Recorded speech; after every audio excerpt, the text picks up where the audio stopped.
take a look now at some of the techniques and tools that you could do to manage the DataPower SOA appliances. So these appliances actually have several management APIs and interfaces that provide relatively detailed information about the health and the operations and the performance of the appliance. And through these interfaces, it's possible to access and capture a very broad range of configuration and status data. Now, the access to these administrative interfaces, by the way, is something that's very, very tightly controlled. So an administrator can define a list of IP addresses and user accounts that are allowed to access the appliance. And these devices were designed with remote monitoring in mind. So, all the details about the operational status of the appliance, including the firmware, library information, memory usage, CPU utilization, library information, memory usage, for example, and all these things are viewable through remote monitoring tools. So that the health and the activity of the appliance can be monitored through several management protocols, including SNMP, WSDM, which is Web Services Distributed Management, other XML-based APIs, and there's also a command line interface for the appliance. So authorized management and monitoring tools like Nastel's Autopilot M6 can subscribe to the information about the appliance using these different protocols.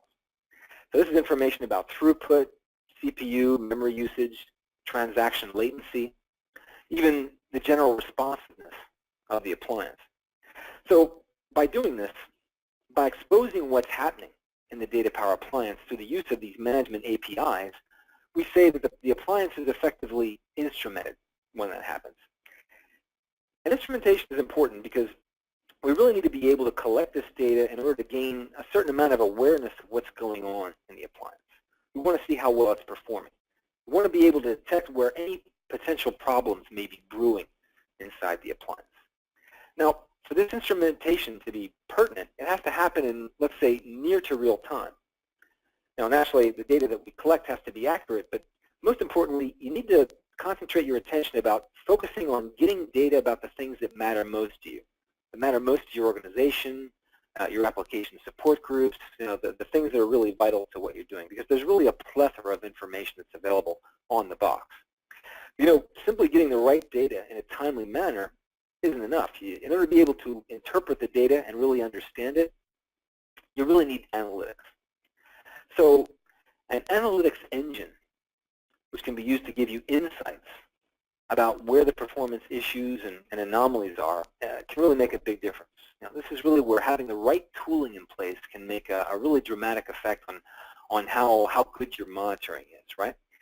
Now, this analytics engine I'm describing, it's a very powerful technology. It can be used to quantify the amount of the variation or dispersion in a set of data. It can be used to identify trends. It can alert you about data that's statistically abnormal, for example. And doing analytics on a large volume of data that's constantly changing, as you'd see on a DataPower appliance that's very busy doing a lot of work, that's not something that you want to be doing through programming or scripting or any kind of procedural logic. You really want to have in place a reliable rules-based approach that lets you specify how to interpret the data in a non-procedural way, so that when data anomalies or worrisome trends are detected, you can put that information into business context, so that the right people know about these issues before the business is impacted. So in order to be able to do these kinds of things, you need not only an analytics engine, but also presentation technology that allows you to create actionable dashboards. Deliver alerts to the right people right away and provide automated actions that help you to resolve issues before they become cascading failures. So up until now, we've seen how we can instrument the DataPower appliance for proactive monitoring, how we can use available management protocols, the use of analytics, and visualization. So, let's turn our attention now to how we can instrument workflows that run the DataPower SOA appliance so that we can monitor actual business transactions. So what we want to do is extend our visibility to get a more complete picture. We want to monitor the metrics that give us information about the state, the performance, the availability of the appliance, and also its services.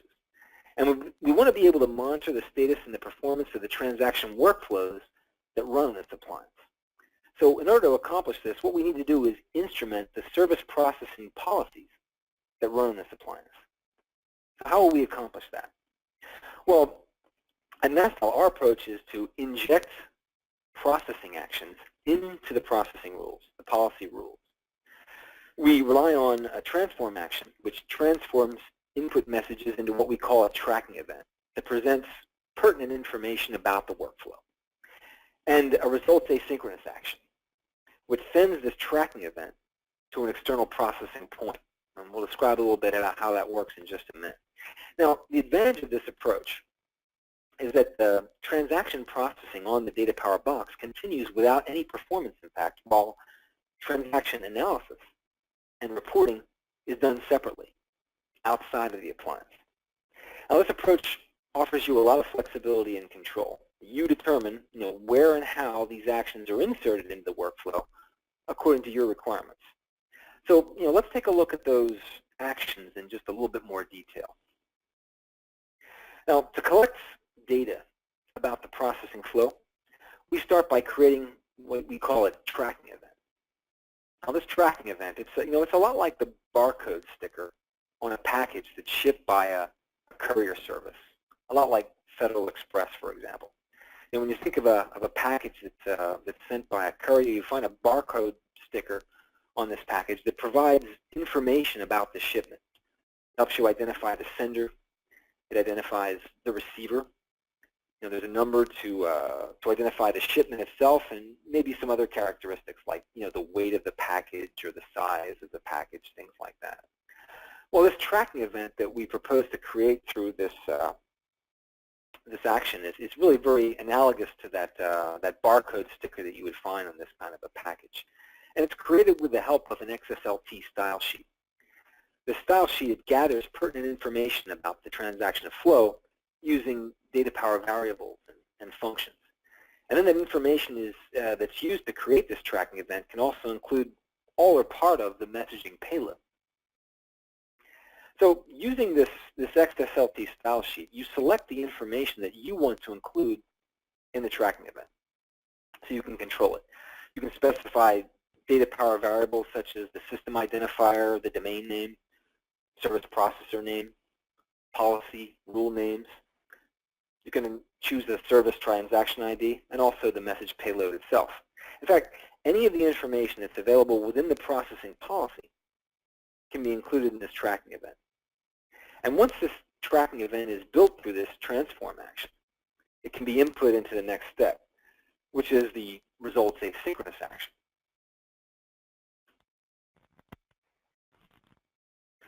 So the purpose of this results asynchronous action is to send the tracking event to a listener at an external processing point for transaction monitoring. So in our case, this listener program is what we call the Autopilot Transaction Works probe. In this example, we see that this results asynchronous action is configured to send the tracking event to a messaging queue. Now, you could use a messaging queue, or you could use another mechanism or protocol that's supported by both the sender and the receiver. So in other words, the DataPower service policy and the listener program. And at that point, you've really accomplished the instrumentation of the service policy that runs instrumented for transaction monitoring. So once that's been accomplished, let's take a closer look at what happens next. So within the Autopilot Transaction Works architecture, the data from tracking events is captured by a probe, which is a lightweight performance monitoring tool that acts as a listener to intercept information about operations that occur in transaction workflows, and also the timings of those operations. Now, Nastel Technology supplies several different Autopilot Transaction Works probes.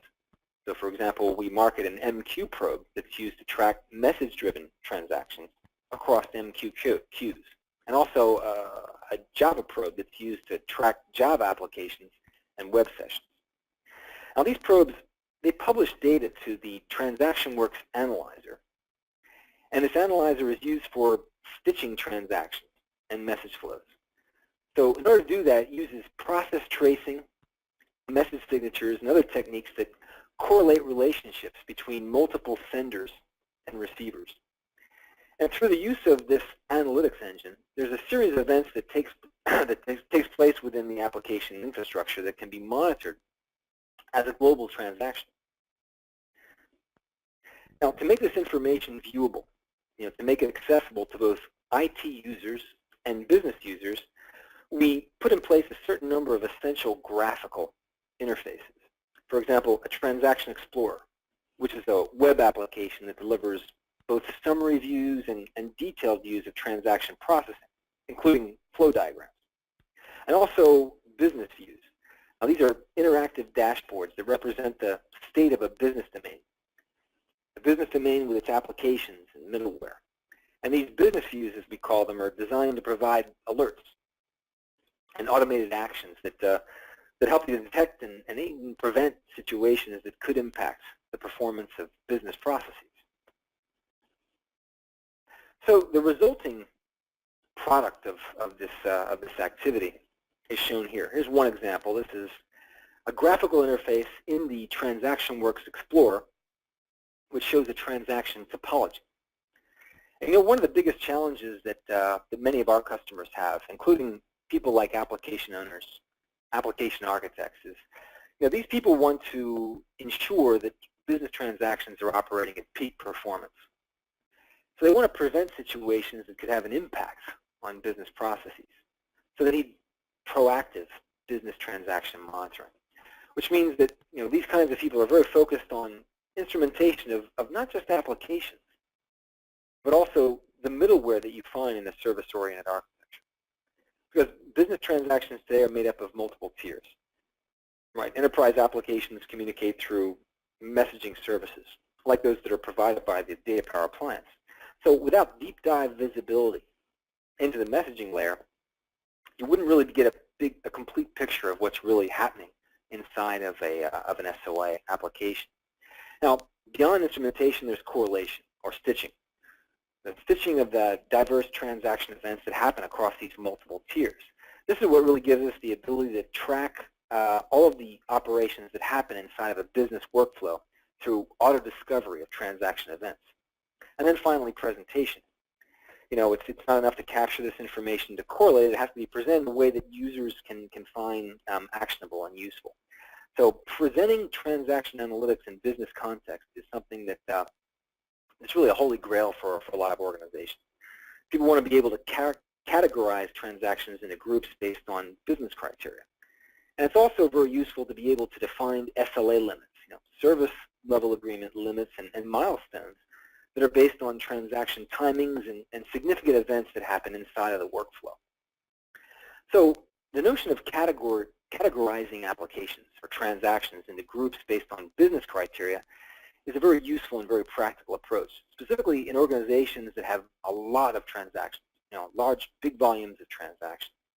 So for example, transaction groups for specific business units can be set up based on some common criteria, such as the names of applications or other resources, such as messaging queues that you find in a business workflow. Defining SLA limits based on the elapsed time of transaction execution, that's also essential for performance reporting. And users within the IT organization, they need to be able to access the complete details of transaction workflows, including execution and wait times or message details for specific operations that happen within a transaction flow. But business users, well, they have very different needs in most cases. Now, these people aren't really interested in in the specific technology events that happen or don't happen within the workflow. They need to follow up on issues on business transactions as quickly as possible. So it's very helpful for business users to be able to look at the significant operations that happen within the flow as transaction milestones. So real-time monitoring of these milestones, as well as the ability to search for business transactions that meet certain criteria based on these milestones, really helps the IT organization to be more responsive to